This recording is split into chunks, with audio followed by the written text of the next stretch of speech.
اولاد کو حلال کھلانا ہے یا حرام؟ فیصلہ آپ کا۔ ایک تحریر لکھنے والا لکھتا ہے، میں نائٹ ڈیوٹی کے بعد گھر میں آرام کر رہا تھا کہ گلی میں ہونے والے شور شرابے سے میری آنکھ کھل گئی۔ ارے تم جیسی ماں کا بیٹا ہونا ہی کیا ایک عذاب سے کم ہے جو تم اب میرے گھر میں رہنے چلی آئی ہو۔ گلی میں ایک ہنگامہ برپا تھا۔ پڑوسی کا جوان لڑکا اپنی ماں کو باتیں سنا رہا تھا، ساتھ ساتھ گالیاں بھی دے رہا تھا۔ مجھے بہت افسوس ہوا کہ یہ کس طرح اپنی ماں کو گھر سے باہر نکال رہا ہے۔ ضعیف خاتون کے ساتھ اس کی بڑی بیٹی بھی موجود تھی۔ ارے امی، اس ڈائن نے سفلی کرا دیا ہے تمہارے بیٹے پر، بیٹی نے اپنی بھابھی کی طرف دیکھتے ہوئے کہا۔ یہ سارا تماشا روڈ پر ہی ہو رہا تھا۔ تجھے کچھ شرم نہیں کہ کیسے میں نے تجھے پالا ہے؟ تجھے بولنا نہیں آتا تھا، یہ میں نے تجھے سکھایا تھا۔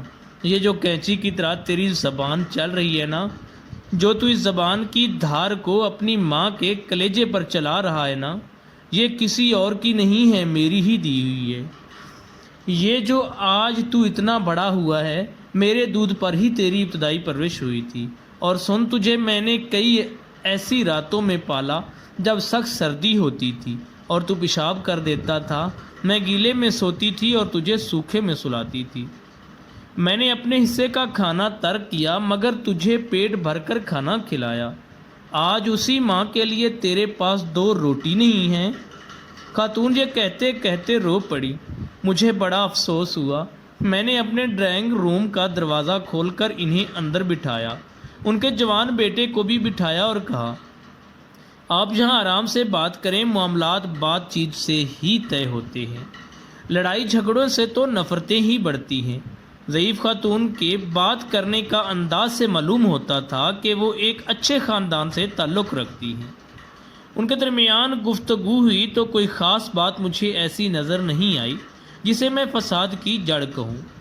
بیٹی کا رویہ اپنی بھابھی کے لیے یقیناً خراب تھا اور اس کا سبب ماں کی محبت تھی۔ میں نے خاتون سے پوچھا، آنٹی آپ تو پڑھی لکھی معلوم ہوتی ہیں، کیا سبب ہے کہ آپ کا بچہ پڑھنے لکھنے کے باوجود اس قدر نالائق ہے؟ یہ سن کر ان کی آنکھیں برسنے لگیں۔ غمگین کیفیت میں کہنے لگیں، بیٹا سارا قصور میرا ہی ہے۔ نہیں امی بھائی، ایسا نہیں ہے، یہ اس چڑیل نے کچھ کرایا ہے، میرے بھائی پر بہن نے قدرے تلخ ہوتے ہوئے کہا۔ نہیں، وہ لڑکی بہت اچھی ہے، میری بہو میں کوئی خرابی نہیں ہے، غلطی تو ساری میری تھی۔ ضعیف خاتون نے بیٹی کی بات کی تردید کرتے ہوئے کہا۔ میں حیران بھی تھا اور پریشان بھی کہ کیا معاملہ ہے، ساس اور بہو کی تعریف، وہ بھی ایک ایسے وقت میں جب بیٹا ماں کو گالیاں دے رہا ہو۔ خاتون نے شاید میری پریشانی کو بھانپ لیا، کہنے لگیں، بیٹا معاملہ یہ ہے کہ میرے شوہر کی آمدنی کم تھی، ضروریات تو پوری ہو جاتی تھیں مگر خواہشات کا رونا ہمیشہ رہتا تھا۔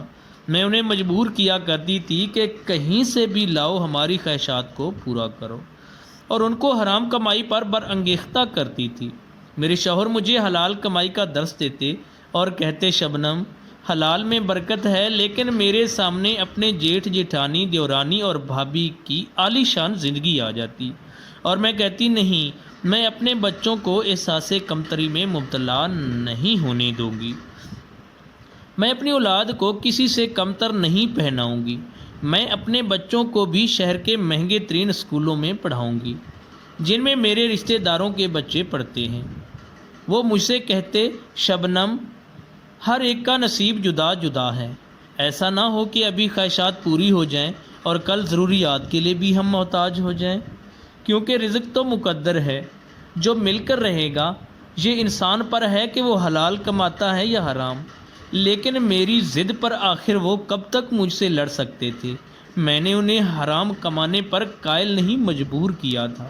وہ کہا کرتے تھے، شبنم تو دیکھ لینا، جس اولاد کے لیے تو نے مجھے حرام کمانے پر مجبور کیا ہے، اس سے تجھے راحت نصیب نہیں ہوگی۔ حرام کمائی میں کبھی برکت نہیں ہوتی۔ بس بیٹا، ان کا باپ غلط نہیں کہتا تھا۔ آج مجھے احساس ہوتا ہے، کاش میں نے اپنی اولاد کی پرورش حرام سے نہ کی ہوتی۔ یہ کہتے ہوئے ان کی آنکھوں میں ایک مرتبہ پھر آنسو جھلک پڑے۔ اے اللہ مجھے معاف فرما دے، میں تیری نافرمان بندی، مجھے معاف فرما دے اور میری اس سزا کو ختم کر دے۔ انہوں نے دوپٹے سے آنسوؤں کو صاف کیا اور کہا، بیٹا اولاد کی پرورش حلال طیب کمائی سے کرنا، ورنہ بڑھاپے میں میری طرح ذلیل و خوار ہوگے۔ ابھی خواہشات کو مار لینا، ورنہ بڑھاپے میں ضروریات کے لیے بھی ترسو گے۔